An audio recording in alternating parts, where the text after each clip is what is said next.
Bismillahirrahmanirrahim. Anzala ala abdihi al-kitaba wa lam yaj'al lahu 'iwaja qayyiman liyunzira ba'san shadidan min ladunhu wa yubashshirul mu'minina alladhina ya'maluna as-shalihat anna lahum ajran hasanan makithina fihi abada. Asyhadu an la ilaha illallah wahdahu la syarika lah wa asyhadu anna Muhammadan abduhu wa rasuluh. Allahumma salli wa sallim ala sayyidina Muhammadin wa ala alihi wa ashabihi ajma'in, amma ba'd.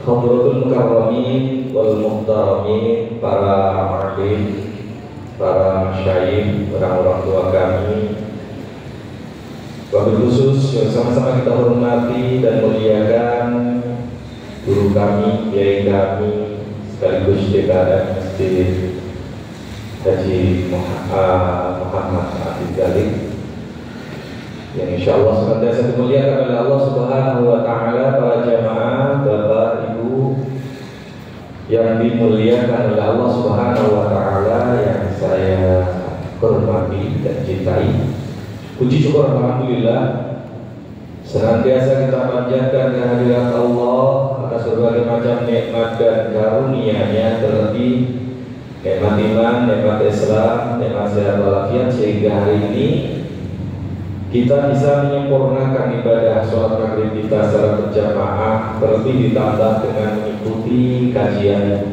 atau program masjid yang diadakan setiap pekannya. Mudah-mudahan langkah niat baik kita senantiasa diridhoi diberkahi oleh Allah Subhanahu wa Ta'ala. Hajat, keinginan dan doa-doa yang kita panjatkan juga dikabul oleh Allah Subhanahu wa Ta'ala. Muhammad sallallahu alaihi wasallam atas segala petunjuk-petunjuknya. Sebagaimana biasa, sebelum kita mulai taklim, tentunya mari kita rapatkan puji syukur kita dengan bacaan Ummul Quran Suratul Fatihah. Kita berharap mudah-mudahan barokah Suratul Fatihah, apa yang menjadi harapan keinginan kita untuk khususnya menambah wawasan keilmuan kita, diberikan kemudahan dari Allah Subhanahu wa Ta'ala dan kemanfaatan, sehingga menjadi ilmu yang bermanfaat buat kita, dan juga sekaligus sebagai bentuk doa kita buat para muassis ini masjid terdahulu kita, yaitu Bapak Haji Muhammad Abdul Ghalik dan ahlinya yang lain serta ahli kita. Mudah-mudahan beliau semua yang telah wafat senantiasa diterima segala ibadahnya semasa hidupnya, diampuni, dimaafkan segala salah dan dosanya, dapat dituturkan rahmat diluaskan di dalam kuburnya, telah dimasukkan surganya Allah Subhanahu wa Ta'ala, dan kita serta keluarga kita senantiasa mendapatkan limpahan rahmat, keberkahan, hidayah, inayah, taufik dan juga maghfirah dari Allah. Berikan kesehatan panjang umur kita dalam taat beribadah kepadanya, dimudahkan dalam segala urusan dunia akhirat kita. Amin ya rabbal alamin. Ala hadhihi nabiyyi salihah wa ila hadratin nabi Mustafa Muhammadin sallallahu alaihi wasallam wa alihi wa zurriyyatihi wa azwajihi wa ahli baitil kiram wa jami'il mu'minina wal mu'minat wal muslimina wal muslimat. Syai'u lillahi lahumul Fatihah. A'udzu billahi minasy syaithanir rajim. Bismillahirrahmanirrahim. Alhamdulillahi rabbil alamin. Arrahmanir rahim. Maliki yaumiddin. Iyyaka na'budu wa iyyaka nasta'in. Ihdinas siratal mustaqim. Siratal ladzina an'amta 'alaihim ghairil maghdubi 'alaihim waladdallin.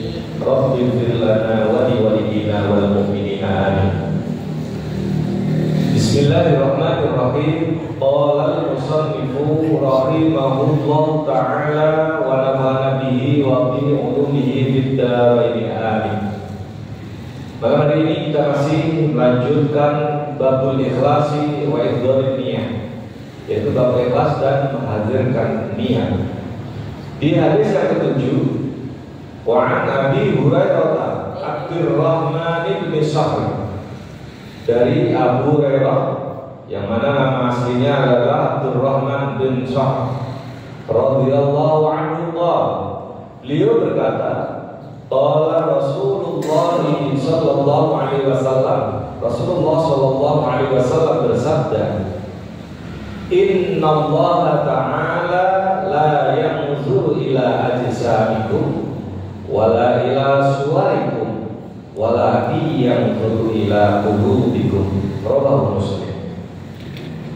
Apa kata baginda Rasul sallallahu alaihi wasallam dalam sabdanya yang disaksikan oleh Abu Hurairah atau nama aslinya Abdurrahman bin Sakhr, bahwa baginda Rasul pernah mengatakan innallaha ta'ala, sesungguhnya Allah yang maha tinggi itu la yanzuru ila ajsamikum, tidak melihat, tidak memperhatikan kepada jasad-jasad kamu, tubuh-tubuh kamu, wala ila suwarikum.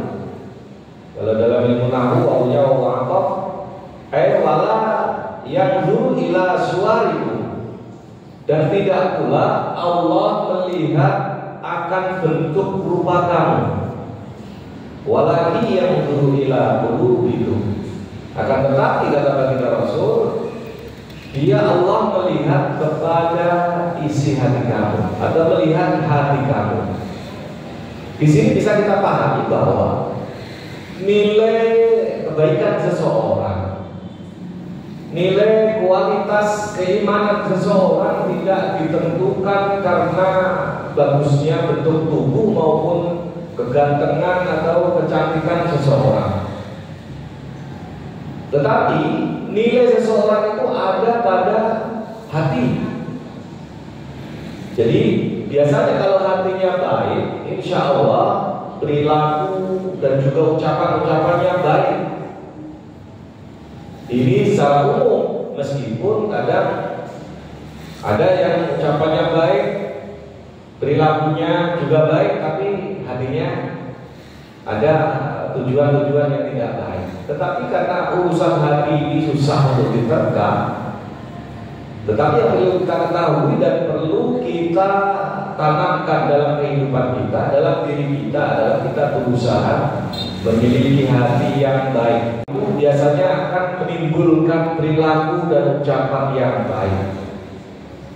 Dan kadang-kadang kebaikan hati akan tampak dengan peningkatan amal ibadah, amal soleh, peningkatan dalam makarimul akhlak, misalkan untuk memiliki akhlak yang mulia. Karena akhlak itu juga ditentukan dari hati biasanya.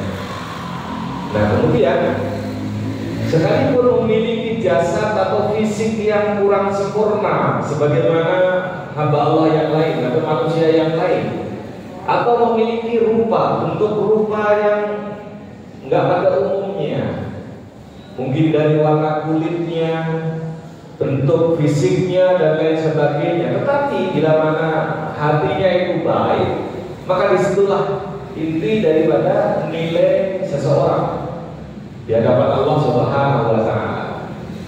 Dan sesuai dengan sabda baginda Rasulullah SAW ini, bahwa Allah Ta'ala la yanzuru ila ajsamikum, sesungguhnya Allah Ta'ala itu tidak melihat bentuk tubuh kamu, wala ila suwarikum, tidak pula melihat kepada rupa kamu, bentuk rupa kamu, walakin yanzuru ila qulubikum, maka tetapi dia Allah itu melihat apa isi hati kamu. Nah ini terkait dengan ikhlas ini kan adanya di hati, bukan adanya di lisan. Itu juga tidak menjadi jaminan bahwa seseorang itu sebenarnya ikhlas. Nah yang mengetahui ini siapa? Tentu bukan orang lain, kita lah. Kalau kita menerka, mengira-ngira, menduga, berasumsi bahwa wah kayaknya orang ini gak ikhlas, itu sering kali salah. Karena keikhlasan adanya di hati. Ada pepatah, kalau dalamnya laut itu gampang diterka, bisa diukur. Berarti dalamnya hati, isi hati, siapa yang bisa menerka? Nah, kalau ada kaidah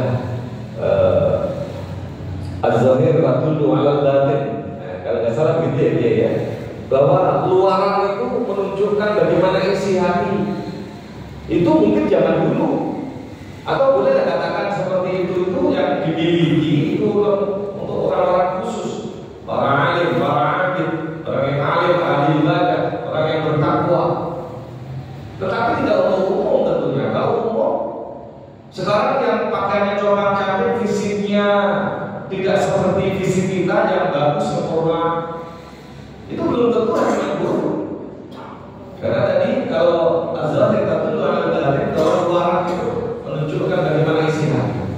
Sekarang meskipun pakaiannya berdasi, berjas, bersepatu mengkilat, naiknya mobil mewah, yang saya sampaikan ini bukan berarti kita langsung menduga-duga. Ketika ada orang yang parlente kemudian bisa jadi dia jahat, nggak bisa. Begitu juga orang yang menurut pandangan kita itu rendah banget dari segi fisik maupun bentuk rupa. Tetapi siapa tahu bisa jadi dia adalah utusan Allah, entah itu malaikat, entah itu wali-wali Allah.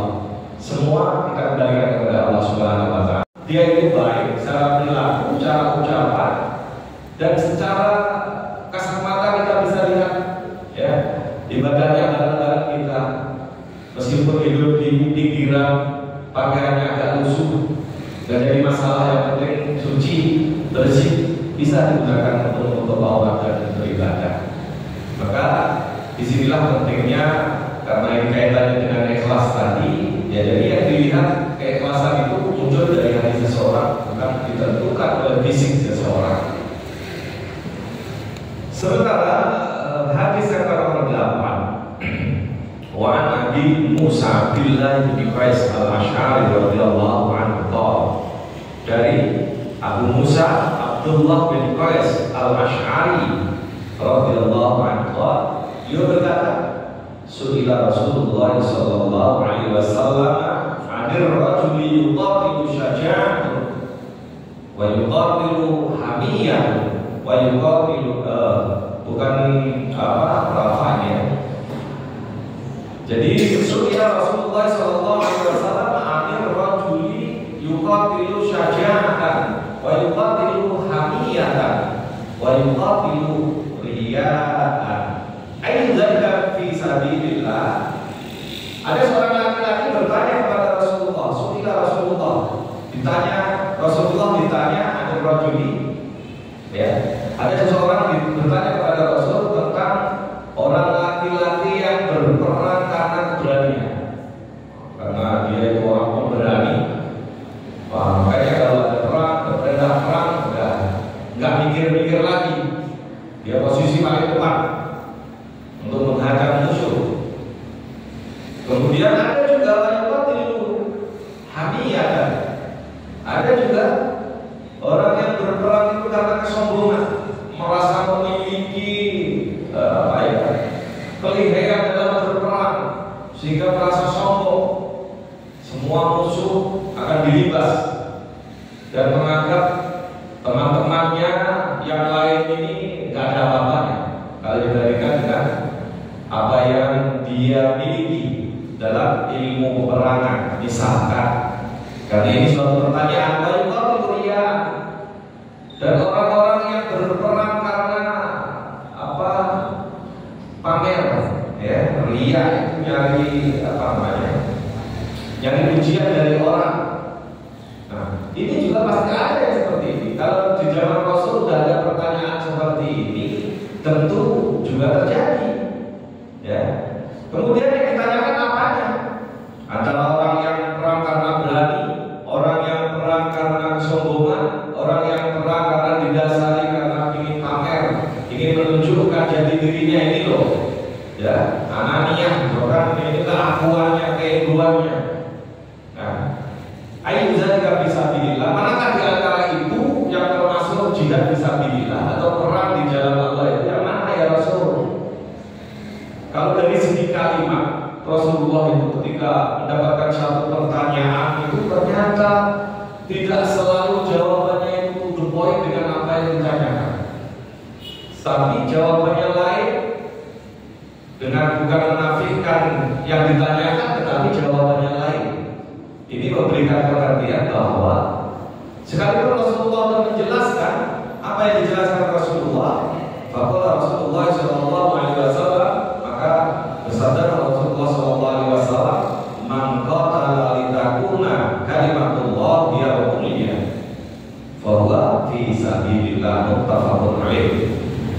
Barang siapa yang berperang karena keberadaannya itu untuk agar supaya kalimat Allah itu tetap tinggi, atau dia menjadi yang tertinggi, li'a'la'i kalimatillah, bahwa maka kata Rasul bahwa fisabilillah, maka itulah ya yang dinamakan perang fisabilillah. Yang ditanyakan tentang 3 orang yang perang karena keberanian, perang karena kesombongan, perang karena riya.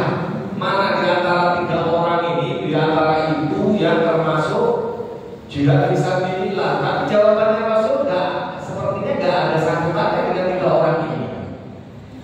Ya, Rasul menjawab, "Maqtala takuna kalimatullah ya mulia."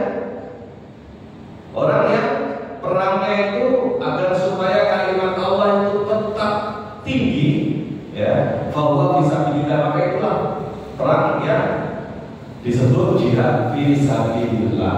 Dalam kata lain, dahulu itu orang jihad yang dinamakan jihad fisabilillah adalah orang yang jihad untuk mempertahankan kalimat Allah agar tetap tinggi, tetap terangkat, tetap nomor 1. Kenapa ada pertanyaan 3 tadi tentang sajana, hamiyah, dan riya? Ini artinya ada juga ternyata orang yang berperang jihad di jalan Allah itu, jihad itu apa namanya, berperang melawan orang-orang kafir itu punya motivasi dan orientasi lain. Gak bedanya zaman sekarang. Ya, jihad nafsi ya, termasuk dalam peningkatan amal ibadah, amal soleh. Itu juga pasti ada. Gak sama isi hati kita. Ya, gak bakalan sama. Artinya jihad yang di jalan Allah itu fisabilillah adalah ya untuk menegakkan kalimat Allah. Dalam kata lain, ada juga jihad yang di luar itu, seperti jihad karena keberanian, karena kesombongan, karena riya. 3-tiganya ini ya ingin menunjukkan kemampuannya, ya, ingin menunjukkan ego, keakuannya. Ini loh, aku. Ibaratnya kalau bahasa dibahasakan, kamu mah gak punya keberanian kayak saya, kamu gak punya keahlian dalam ilmu perang seperti saya, dan lain sebagainya. Maka ini masih ada kaitannya dengan niat tadi. Ya kalau perang, ini kan gambaran satu perang. Ibadah kan bukan perang saja. Ibadah misalkan zakat, mal, sedekah, infak. Ya, ibadah di masjid selalu berusaha untuk berjamaah. Itu juga beda-beda. Maka di sini dalam sabda yang lain Rasul pernah mengatakan juga bahwa ternyata orang sholat itu ada yang 1/9, ada yang 1/8, 1/7 dan sampai ke bawah nilai ibadah-ibadahnya. Padahal sholatnya baru. Ya karena pertama mungkin niatnya beda-beda. Saya yakin niatnya karena Allah, cuman ya dibarengi dengan niat-niat yang lain. Kedua, mungkin karena pemahaman dalam syarat rukun sholatnya misalkan. Bahkan kalau syarat rukun yang salah, itu kan cuma pasif, nggak sah. Itu yang membedakan. Kemudian mungkin dari segi bacaannya, segi khusyuknya dan lain sebagainya. Maka alih-alih yang harus kita pahami adalah terkait dengan ikhlas ini, ya kita harus mengkaji ilmu hati. Bagaimana kita menata hati? Kalau hati kita belum bisa ditata, ya perilaku kita, ucapan kita susah juga. Orang yang tertata hatinya, dia tidak akan merasa rugi ketika mengeluarkan sebagian harta yang dianugerahkan oleh Allah, karena meyakini bahwa seberapa besar sih kita sumbangkan atau kita infakkan, kita sedekahkan. Karena seseorang yang hatinya selalu tertaut kepada janji-janji Allah, meyakini bahwa semuanya pasti akan diganti oleh Allah. Semakin yakin meskipun dari jalur yang lain, min haitsu la yahtasib, dari arah yang tidak pernah kita duga sebelumnya. Dan hal-hal seperti itu tidak bisa dipaksakan untuk semua orang. Yang bisa adalah disampaikan, diajak, diingatkan supaya kita ini melatih diri kita masing-masing. Karena keimanan dan kemampuan seseorang untuk menjalankan keimanannya tadi beda-beda satu sama lain. Makanya terkait dengan jihad ini ada kaitannya dengan tadi. Karena jihad itu kan artinya jahada, sungguh-sungguh. Kita dalam ini penuh totalitas. Kalau mau bersyukur kepada Allah itu kan bilhal misalkan, dengan tindakan real ya. Kalau kita diberikan rezeki lebih atau belum lebih pun, kita biasakan untuk menjadi orang yang syahiyun, ya, orang yang dermawan. Karena salah satu yang dijadikan oleh Allah akan surga yang seluas langit dan bumi adalah buat orang-orang yang bertakwa. Salah satu tanda orang yang bertakwa adalah alladzina yunfiquna fis-sarra'i wad-dharra. Itu orang-orang yang mau berinfak di kala lapang maupun di kala sempit. Kadang ada sebagian orang, saya juga ingin untuk melakukan hal yang sama sebagaimana orang yang mampu memiliki harta benda yang banyak. Karena saya belum mampu, belum banyak harta, jadinya saya belum bisa. Ini adalah satu penanaman diri sendiri yang tidak ada keyakinan, tidak memahami bahwa perintah untuk berbuat baik itu ya disesuaikan. Kalau kita mengukur itu harusnya orang yang di bawah kita, bukan orang yang di atas kita. Karena alamatus syaqawah arba'ah, alamat orang yang celaka ada 4. Wa nadzuru ma fawqahu fid dunya, salah satunya, ya. Zikrul hasanatil madhiyah yang pertama. Mengingat-ingat kebaikan-kebaikan yang pernah dilakukan. Walam yadri Abu Bilal amruddan, sementara dia tidak tahu, belum mengerti apakah amalan baiknya tadi diterima oleh Allah atau ditolak. Ini orang akan celaka. Kita ini justru malah sering yang kita ingat itu bukan dosa, tetapi kebaikan, amal soleh, amal ibadah. Ngapain pula kita sebut-sebut, ngapain pula kita ingat-ingat. Yang perlu adalah kita berusaha untuk meningkatkan nisyan dulu bil madhiyah, lupa akan kesalahan masa lalu. Harusnya kalau kita banyak salah itu kita jangan pernah lupakan. Kalau banyak kebajikan, jangan kita ingat-ingat, lupain saja. Tapi kalau keburukan kita harus ingat supaya kita termotivasi untuk meningkatkan amal ibadah, amal soleh kita. Ini juga orang akan celaka kalau yang lupa akan dosa masa lalu. Siapa sih manusia ya nggak pernah berdosa? Orang yang baik itu bukan orang yang nggak pernah berdosa, tapi orang yang berdosa tetapi menyadari akan kesalahannya. Itu dinas oleh Allah Subhanahu wa taala dalam firman-Nya. Walladzina fa'alu fahishatan aw dzalamu zakarullah fastaghfara lidzunubihim. Orang-orang yang melakukan perbuatan fahsya dan zalim li nafsi, perbuatan dosa itu kan dibagi jadi 2. Ada fahsya, perbuatan keji. Perbuatan keji itu perbuatan yang merugikan diri kita dan orang lain, seperti mencuri, memukul, memabukkan, berzina dan sejenisnya. Itu merugikan diri kita, merugikan orang lain. Tapi kalau zalim li nafsi, menzalimi diri sendiri, itu orang lain tidak rugi, kita yang rugi. Meninggalkan sholat, ya, meninggalkan rukun Islam, rukun iman, itu orang lain tidak rugi, yang rugi kita. Makanya perbuatan dosa itu terbagi 2 bagian tadi.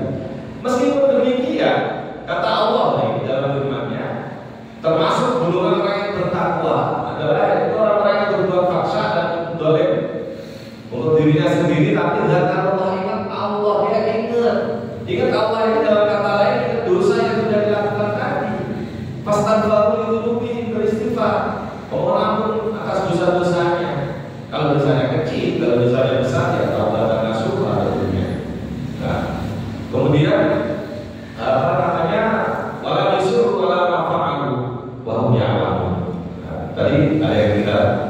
Walladzina idza fa'alu fahishatan aw dzalamu anfusahum dzakarullaha fastaghfiru dzunubihim wa may yaghfiru dzunuba illa Allah.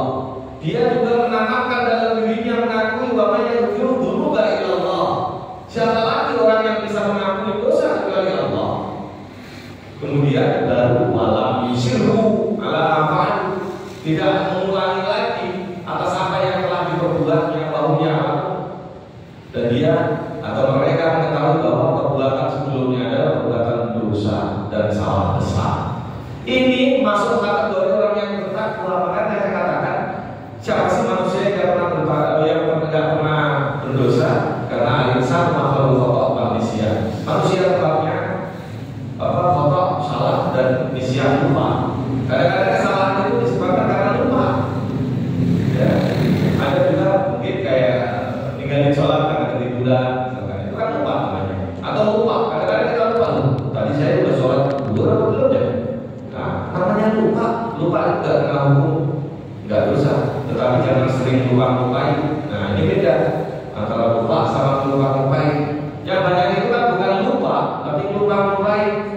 Nah, begitu juga ada juga pembantu saya karena hobi menganggap bahwa masih ada kesempatan.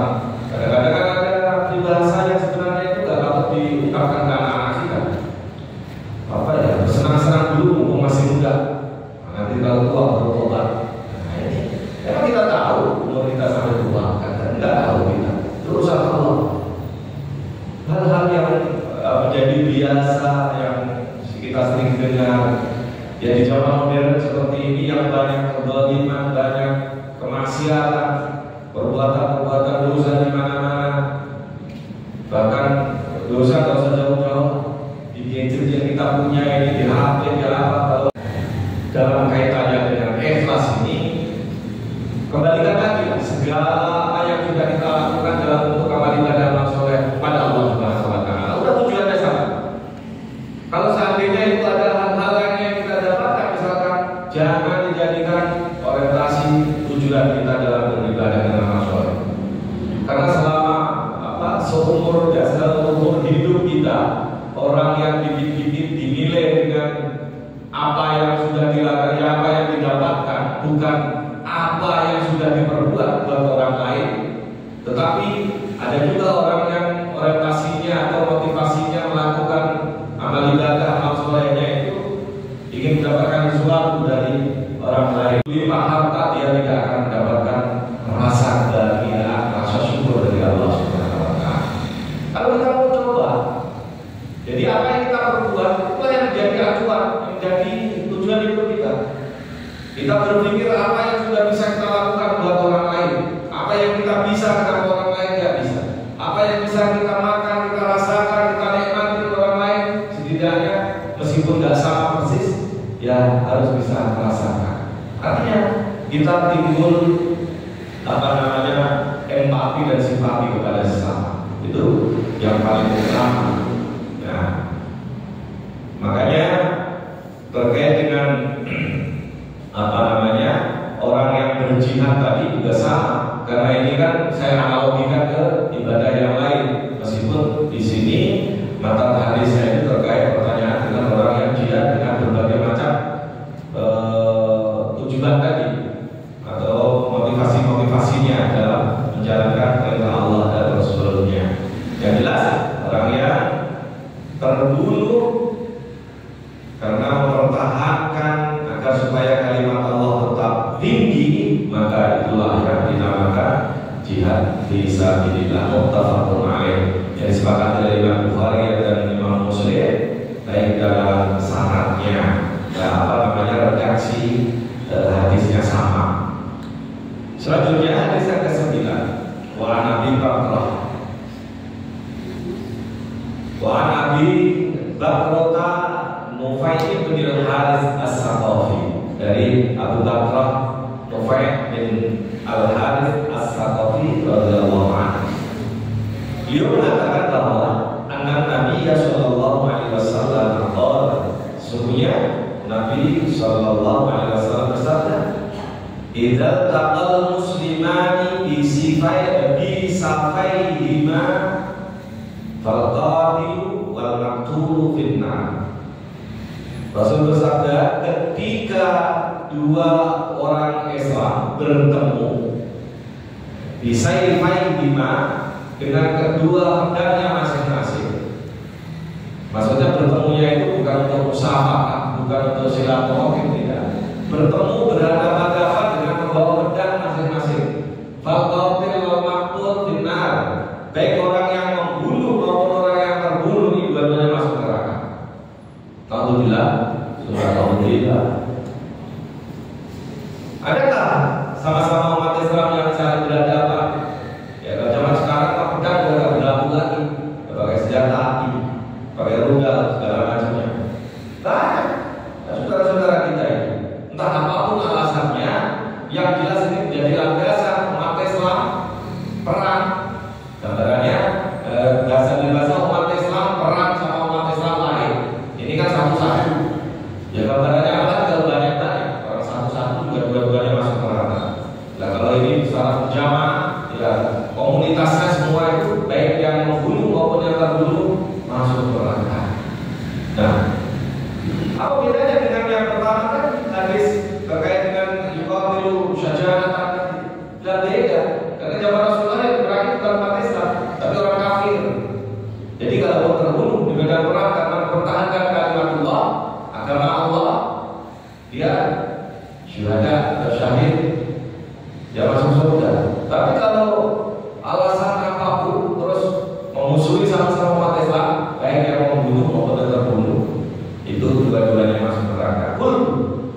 Maka Abu Bakar berkata, ya Rasulullah, hai Rasulullah, hadza al-qatil faqatalul maqtul.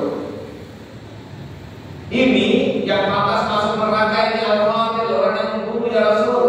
Wa ma balul maqtul, bagaimana kalau kondisi keadaannya yang terbunuh? Kok tadi kalau bahasa Indonesia, kok tadi kau sampaikan bahwa yang membunuh dan yang terbunuh dua-duanya masuk neraka?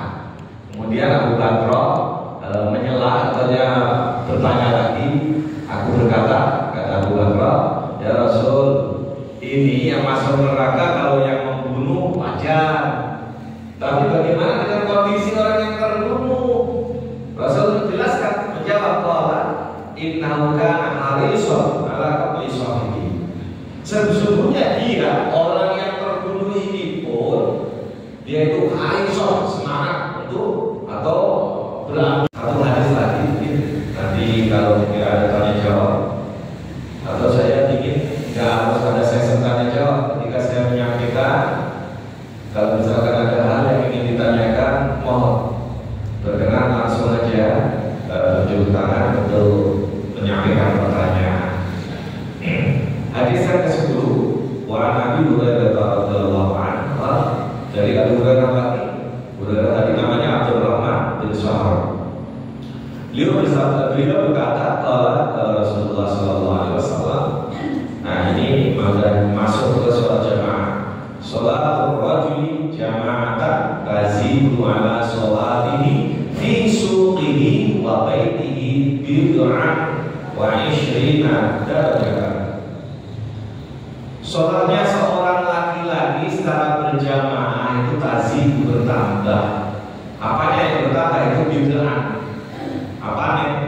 Lebihannya, maksudnya orang yang seorang laki-laki yang sholat berjamaah itu bertambah atas sholatnya, maksudnya bertambah nilainya atas sholatnya yang dilakukan fi suqihi, di pasarnya, wa baitihi, atau sholat yang dilakukan di rumahnya, bid'ah, itu lebih wa 'ishrina darajah, lebih dari 20 derajat.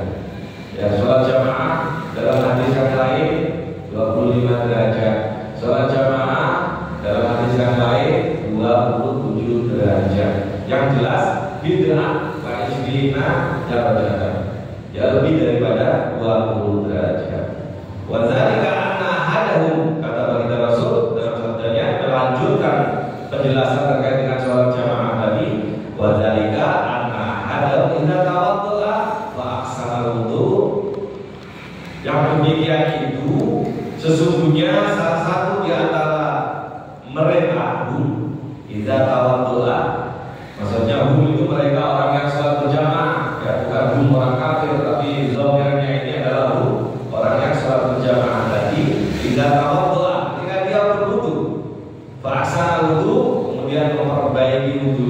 wudunya itu benar-benar baik. Kan ada orang wudu juga nggak tante, nggak apa, kelihatannya kecipit, cepat banget dan lain sebagainya. Sunnah kalau masjid kemudian menuju ke masjid, layu ila sholat, tidak ada tujuan lain menuju ke masjid tadi kecuali untuk sholat berjamaah tadi. La yang hazu ila sholat, tidak ada yang menggerakkan hati maupun fisiknya menuju masjid kecuali untuk sholat. Lam yahtu khatwatan, ya, tidak melangkah satu langkah kakinya ini. Sekarang kan ada langkah kaki, putaran roda, roda mobil, roda motor, ya. Illa fi'alahu bi'adal jatuh, ya, kecuali akan setiap langkahnya itu akan diangkat baginya sebab langkahan menuju masjid untuk sholat berjamaah tadi, yaitu 1 derajat, 1 langkah 1 derajat. Makanya kalau jauhan dikit ini, ya alhamdulillah, saya lumayan jauh ya. Ada 100 meteran itu motor mungkin ya, dari 100 langkah lah, ya. Itu kita yakin aja, tetapi jangan terus itu dijadikan andalan. Pak, saya udah banyak ini, saya banyak juga dosa dari hitam. Ya dia tidak juga begitu. Ya kadang-kadang orang merasa begini, merasa dia orang udah melakukan berbagai macam kebajikan amal soleh sehingga ya coba-coba untuk melakukan perbuatan dosa. Wah, ini kisahnya seperti Barseso artinya. Waktu kau adu dia dan juga dihapus 1 kesalahannya. 1 langkah dapat 1 derajat dan juga dikurangi kesalahan kita. Kan, bagaimana nggak luar biasa janji Allah melalui sabda Rasulnya ini. Tetapi memang apalagi kalau gerimis-gerimis begini gini, rasanya gimana itu mau makan mencinta karena meriang lagi ini, bilang lagi. Nah, karena semua nggak dibiasain. Kalau udah dibiasain mau hujan duduk, angin ribut dengan manusia jadi masalah, jalan aja. Nah, karena sudah apa ya namanya, jiwanya itu udah menjiwai ibadah, jadi nggak ada rasa berat. Karena keimanan seseorang semakin meningkat itu, yang sulit akan menjadi mudah, yang jauh akan menjadi dekat, yang berat akan menjadi ringan. Itu semua dinilai dari hati kita. Ya kalau baru krimis dikit-dikit udah ada salat 5 aja, nanti ini, nah di situ aja bisa ukur. Gimana sih? Baru diuji hujan, belum diuji dulu mau sholat pakai sholat khawf misalkan di peperangan. Seperti itu. Kita ini ujiannya ujian yang umum dari zaman Nabi Adam sampai kita sama, kalau hujan, kalau angin dan lain sebagainya. Maka terkait dengan ini ya kembali lagi ke hati kita. Yang jelas orang yang niatnya, gerakannya, tujuannya menuju masjid untuk sholat ini baru sholat. Bukan berarti ini kalau tujuan yang lain kayak begini kali terus sudah ada sebagainya, tidak, justru malah berlimpah-limpah. Artinya tujuan untuk sholat. Nah ini tentunya berkali-kali lipat sudah seperti ini. Kemudian dijelaskan lagi di sini kata yang kedua masjid. Ini sampai masuk masjid, ini udah dapat setiap langkahnya tadi diangkat 1 derajat dan dihapus 1 keburukannya. Faedah dalam masjid ini baru masuk tuh. Di dalam masjid nilainya lain lagi. Faedah dalam masjid apabila sudah masuk masjid karena habis sholat, dan masuknya itu untuk sholat, maka habis sholat dia tak sibuk dan tidak ada niat lain masuk masjid tadi menuju masjid adalah untuk sholat. Wal malaikatu yusholluna ala ahadikum. Malaikat itu memohonkan rahmat. Sholawat dari malaikat buat kita ini adalah rahmat, ya. Ala ahadikum, atas salah satu di antara kalian, kata Rasul. Mada mafi majlisil ladzi shalla fihi, selama dia masih posisi di tempat duduk sholatnya. Makanya di sini pentingnya jangan Allahumma atas jalan. Habis sholat ya udah zikir apa aja itu selama kita zikir apa gimana? Ya itu selama di situ didoain malaikat agar apa? Mendapatkan rahmat dari Allah Subhanahu wa taala. Apa doanya malaikat? Ya kulun. Mereka para malaikat ini berdoa, Allahumma ya Allah, sayangilah dia. Ini karena Rasul mencontohkan 1 orang, maka malaikat akan memohonkan membaca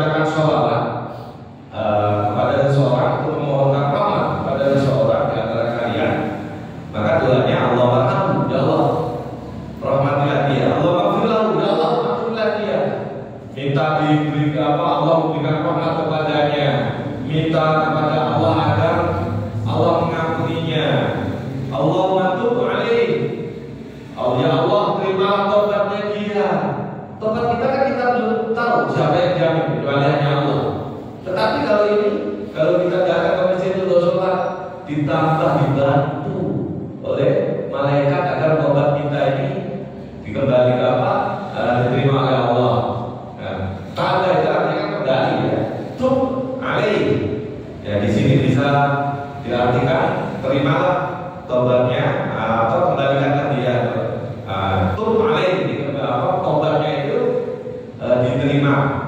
Terimalah tobat atasnya. Malam yu'dhi fihi.